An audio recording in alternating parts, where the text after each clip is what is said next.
Welcome back to Lions News Fan Report, where we bring you the latest and most exciting news every single day.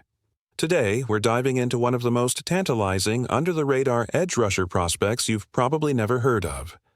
Baylor's Steve Linton, and why Detroit might be the perfect place for him to land. After walking away from the 2025 NFL Draft with Boise State rookie Ahmed Hassanin, the Lions addressed their need for a rotational pass rusher. But savvy observers know that relying on a single rookie rarely moves the needle enough in today's pass-happy league. That's where Steve Linton comes into play. Despite projections that had him undrafted, Linton's rare combination of length, burst, and, crucially, a connection to Detroit's own staff makes him a prime candidate for a late signing, one that could pay unexpected dividends. At 6'5" with a wingspan that stretches across trenches, Linton profiles as a gap attacker extraordinaire.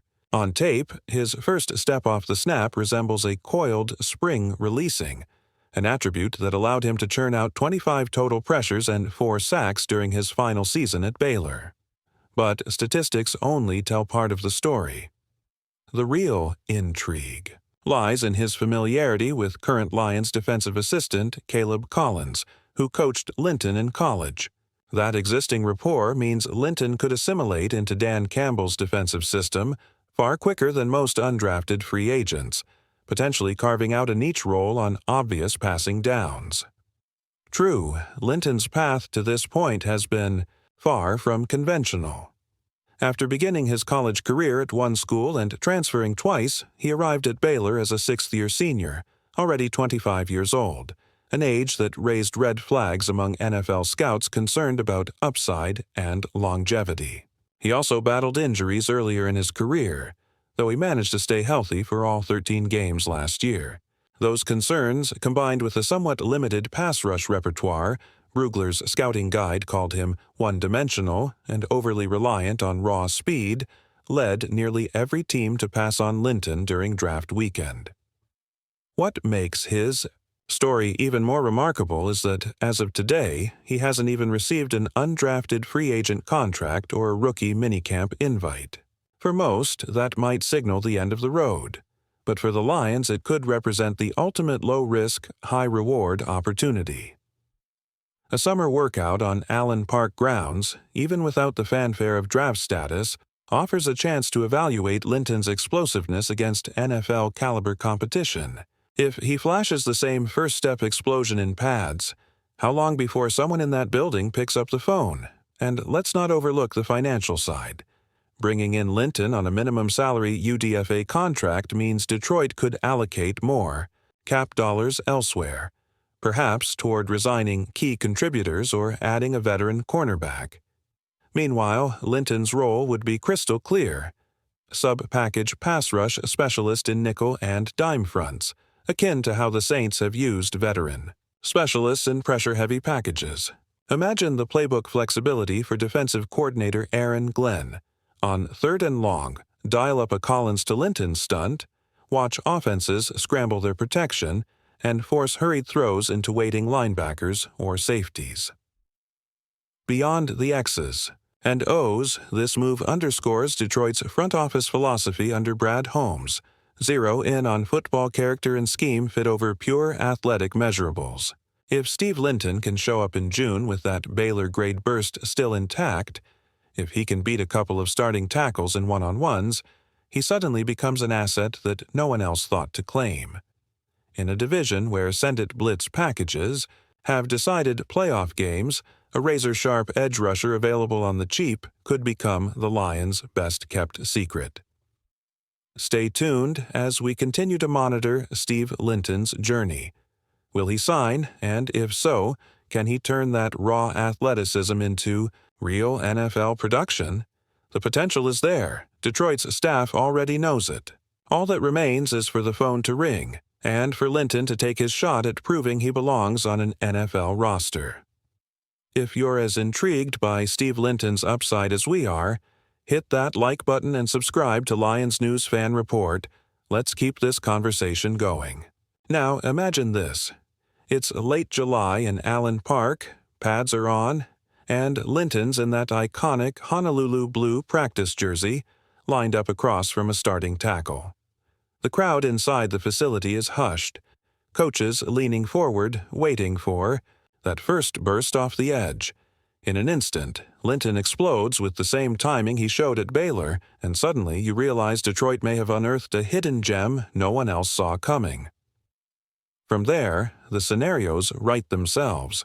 On early downs, he could be a chess piece in Aaron Glenn's blitz-heavy schemes, slanting inside to collapse pockets. On 3rd and long, his laser focus, honed over years of fighting for every rep in college, could force errant throws into waiting linebackers. Picture Linton chasing down a scrambling quarterback, finishing off the play with a textbook takedown. Those are the moments that flip momentum, the kind Campbell's teams have thrived on. But let's talk longevity. Sure, bringing in a 25-year-old rookie might feel unconventional, but Detroit's medical staff and strength coaches have a reputation for maximizing player health and conditioning. Under their watchful eye, Linton could refine his body, strengthen that lower half, and expand his pass rush arsenal, developing moves beyond the speed rush that scouts flagged as one-dimensional. Within months, he could add a dip and rip or a spin move to his toolkit, morphing from a raw athlete into a well-rounded NFL pass rusher. And beyond the field, think about the locker room. Linton's journey, transfers, setbacks, and grind mirrors the underdog spirit that's become synonymous with Detroit football. He's not just another workout invite. He's a young man who's clawed his way back at every step. That mindset fits seamlessly into a Lions culture that prizes toughness and resilience. In meetings, when veterans highlight his effort and heart, that could spark competition, lifting the entire edge room alongside Aiden Hutchinson and Marcus Davenport. Financially, signing Linton requires minimal investment but holds sky-high upside. A one-year UDFA contract carries little risk. If he doesn't pan out, the cap hit is negligible. But if he blossoms, the return on investment could be monumental, providing impactful snaps in critical moments without mortgaging future draft, capital, or salary cap space. That's the kind of move front offices dream about but rarely pull off. This isn't merely speculation. We know Brad Holmes and Dan Campbell aren't afraid to back their convictions. They've shown willingness to bring in unconventional talent. Look no further than last year's undrafted gems who turned heads in training camp. The ingredients are all here: coaching familiarity, physical traits, a clear role, and a front office that embraces high-reward gambles. Now, all Detroit needs is the official signing announcement. As training camp approaches, keep an eye on the Lions transaction wire. If you start seeing whispers of a camp roster addition named Linton, don't be surprised. And when he takes the field, watch for that burst. It could be the moment the underdog edge rusher rewrites his own narrative and cements an unexpected place on Detroit's playoff-caliber defense. What do you think? Could Steve Linton defy the odds and become the secret weapon Detroit's been searching for? Drop your thoughts in the comments below, and let's debate whether this could be the most exciting UDFA story of 2025. Thanks for tuning in to Lions News Fan Report. Until next time, keep roaring, keep believing, and go Lions!